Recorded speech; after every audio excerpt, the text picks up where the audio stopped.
If you're an aspiring homeowner, I want you guys to really, really hear this. Your words are shaping your future. It's not just about saving up, checking Zillow, or meeting with a lender. Before the plan even starts, the belief has to be there. And belief, that starts with your language. So today's episode of the Pursuit of Progress podcast is going to be personal, practical, and powerful, especially if you're on the edge of that next big life step, like maybe buying your first home in 2026. We're breaking down why the words you speak and who you say them to can literally change your brain, your confidence, and your results. Let's dive in with a brand new episode. Welcome back, Ben. Welcome back. So glad to be back. I just love that we're having this conversation here. So important. You know that I'm just a really big believer and have a very compelling vision for yourself. And I think that's exactly where this conversation is going to go today. Yeah, I think you're somebody that I probably talk to about this stuff more than anybody else. So you have a lot of value to share on this topic. Let's just jump right into it. I know you had something to just maybe kind of kick us off with about how you need to really just say this out loud.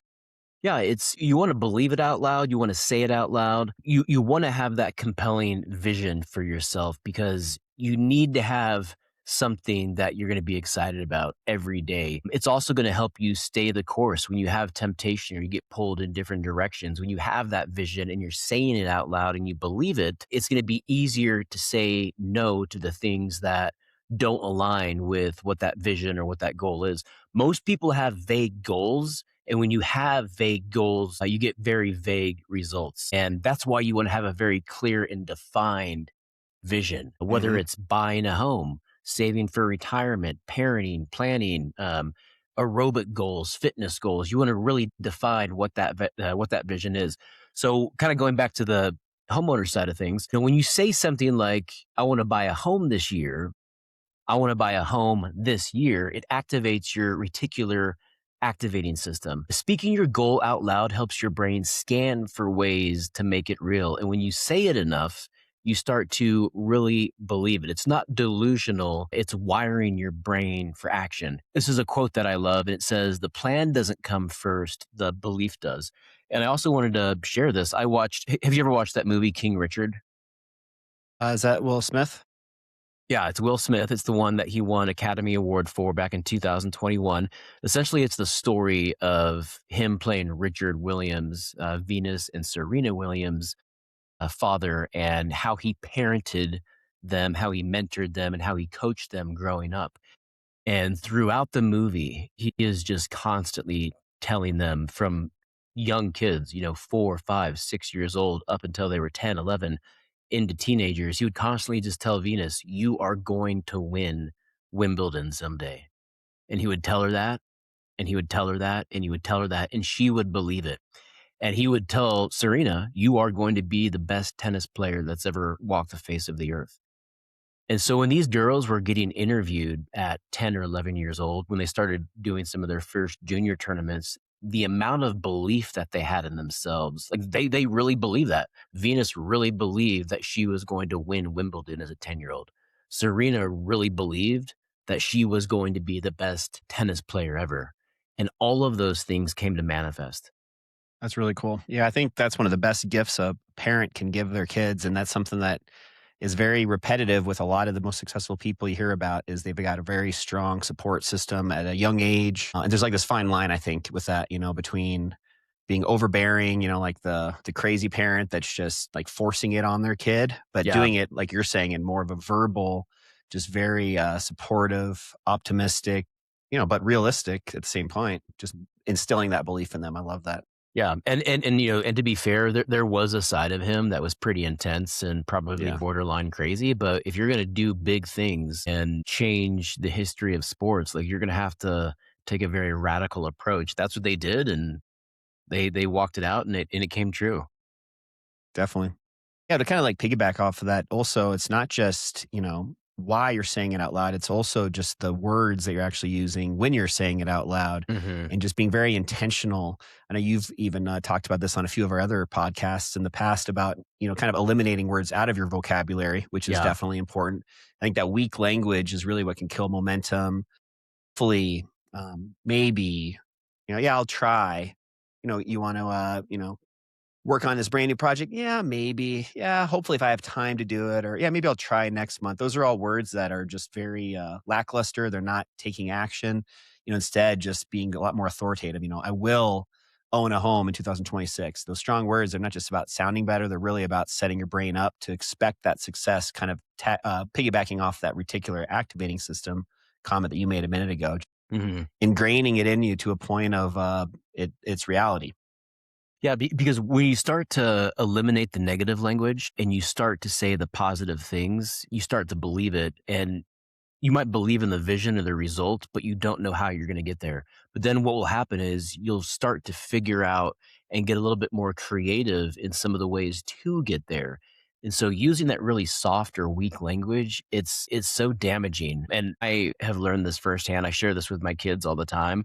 We are not going to say anything negative about ourselves. We're not going to put ourselves down. We are not going to, even in a joking manner, Yeah, self-deprecating.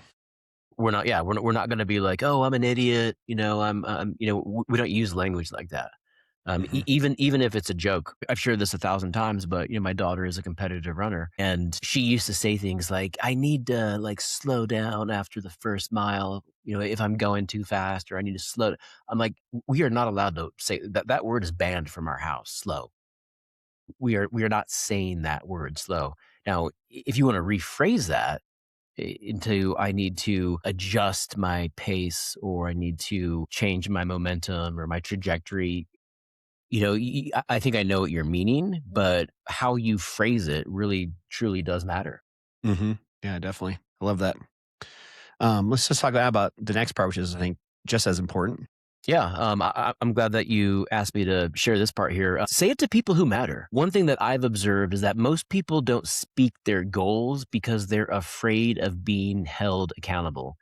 And so a lot of times they don't share what their goals are, or if they do share their goals, they're going to share them with someone who's not going to hold them accountable.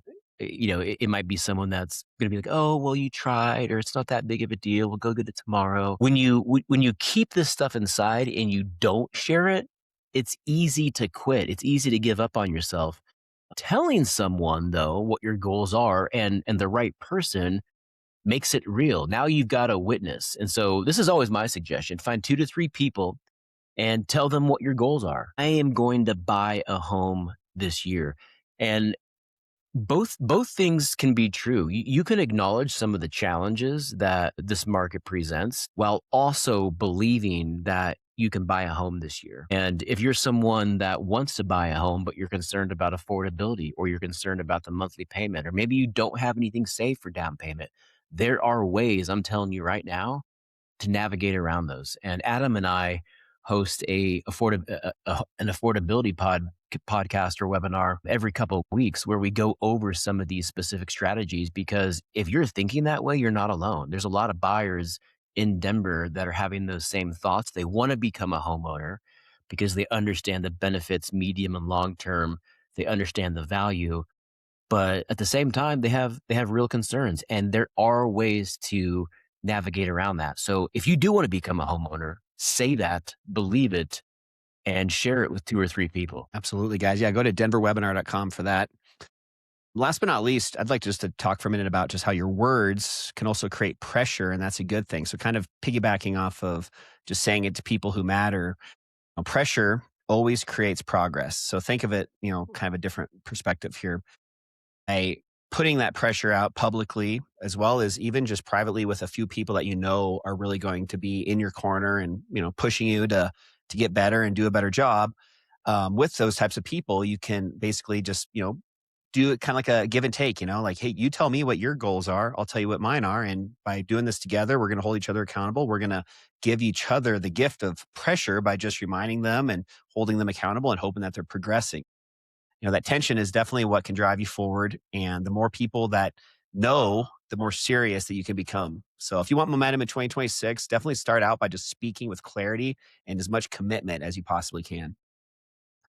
All right, you guys. So let's just end it with this. If you want to buy a home in 2026 or really just do anything big, the belief has to come first. Not the perfect plan, not the ideal conditions, just that belief. So speak it out loud, say it like it's already happening.